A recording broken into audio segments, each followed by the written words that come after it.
What's up, everyone? Monster Master Godzilla here, and I'm here to continue my reviews of the Spider-Man movies. We're now up to Venom. Yes, I know this is not entirely a Spider-Man movie, but I'm including this because it's part of the Spider-Man franchise. So fuck it. This is my review. This is my marathon. I can do, and my videos. I can do what I want. So this one is the first spin-off in the Spider-Man franchise, focusing on Venom. Yes, of all characters in the Spider-Man franchise, they picked Venom.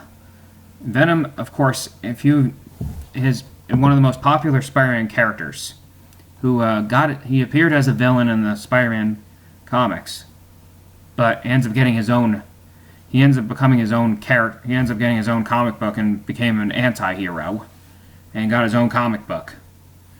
So this time they gave Venom. This time they gave Venom gave him his own movie without Spider-Man, and it was like an and it was given an anti-hero role instead of being the villain. So this one, here's a few gripes I had with this one. This being that it's not part of the Marvel Cinematic Universe, it's made by Sony, produced by Sony. Sony and Marvel Studios have kind of split the Spider-Man film rights. So that's why so they couldn't use Venom in the Marvel Cinematic Universe yet, at least. So Venom got his own movie without Spider-Man, and they kind of trying to separate Venom from the solo Spider-Man movies. So they gave him a solo Venom movie. And this one, they done Venom justice from Spider-Man 3. Like, they truly made up for what happened in Spider-Man 3 when Venom was shoehorned into Spider-Man 3. And this one is better, a more accurate, comic-accurate Venom. But there are a few things that I would have preferred, which I will get to later.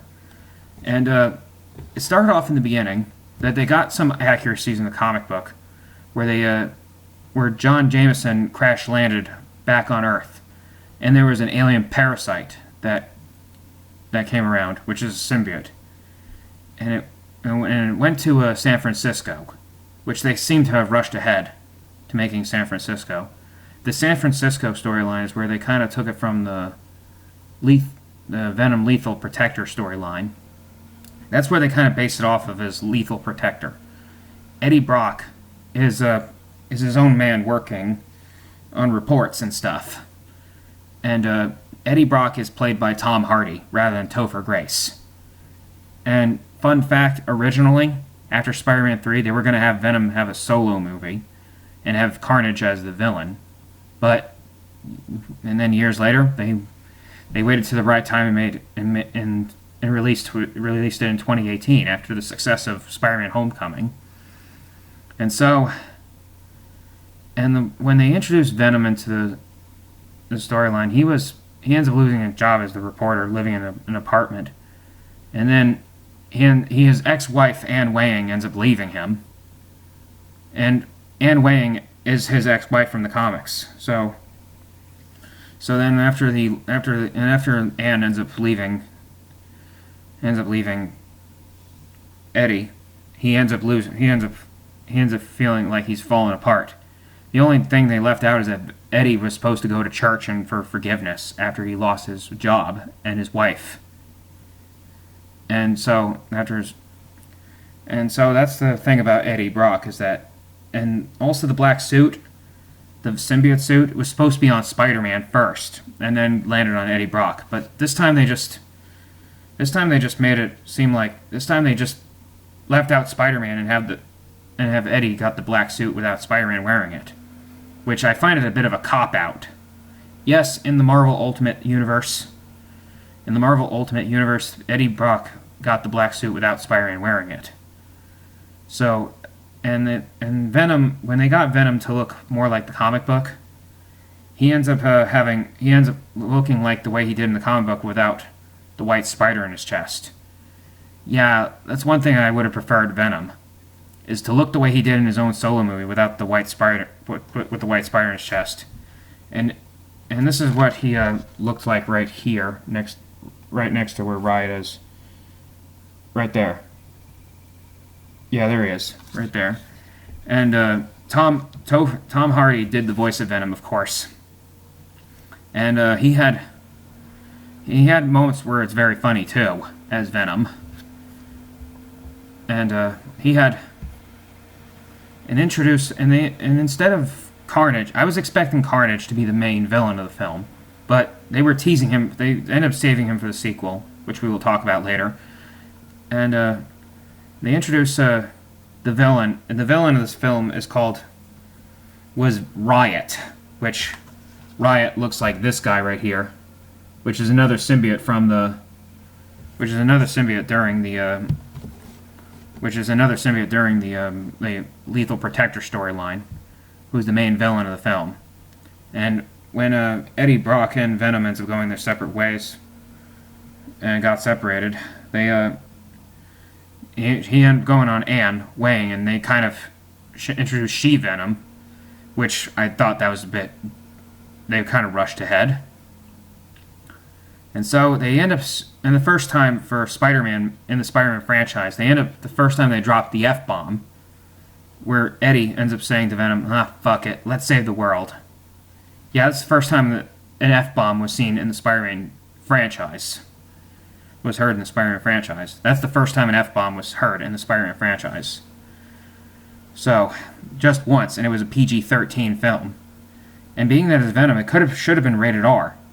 Especially there are scenes where Venom was eating the bad guys. So Eddie and Venom ends up having some. So this time they actually acknowledge the comic book, where they act as that Venom, the symbiote himself, and Eddie Brock are separate individuals. Whereas in Spider-Man 3 they didn't do that in the comic book. They acted like they're one and the same. So. Because, think about it, Venom and Eddie Brock are actually separate individuals, but they become one when the symbiote was bound together. That's the whole thing about what happened in the comic book lore. And also the symbiote, in their planet, they're also known as Clintar. They're also known as Clintar, but most people call them symbiotes, like I do. So, and after a while, the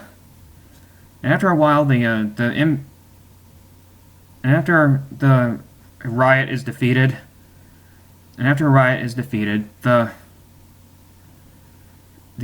Spider-Man after Riot is defeated, Eddie and Venom ends up continuing their life as being like anti-hero in San Francisco, and both Eddie and Venom had made agreements that they only eat bad people, and Venom ends up trying to agree with that. After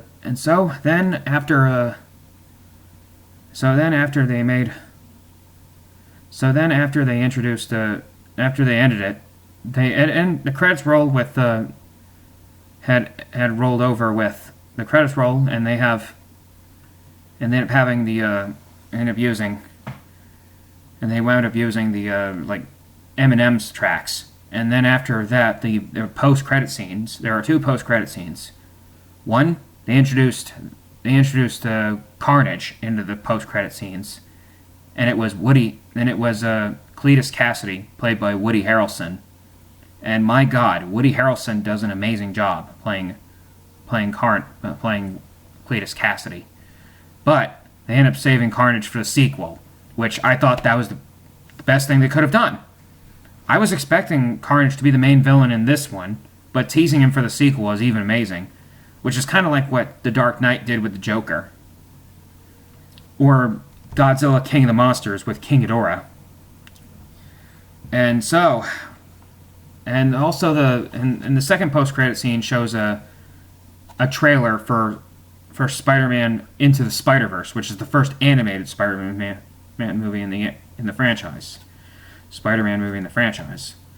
So, would I recommend this movie? Absolutely. This one's a must grab if you're a hardcore Spider-Man fan. But even some of the mainstream audiences either split whether they love it or hated it. Casual moviegoer, you might want to watch it for entertainment, even if you're not a hardcore Spider-Man fan, or a hardcore Venom fan. So, and if you're a hardcore Spider-Man fan, you gotta have this in your collection. And that's all I have to say, folks. And as always, stay awesome and Monster Masters. And stay amazing, Spider-Man fans and Venom fans. And as always, stay... And I'll catch you later. And stay tuned for my review of Spider-Man Into the Spider-Verse. And I'll catch you later. Goodbye.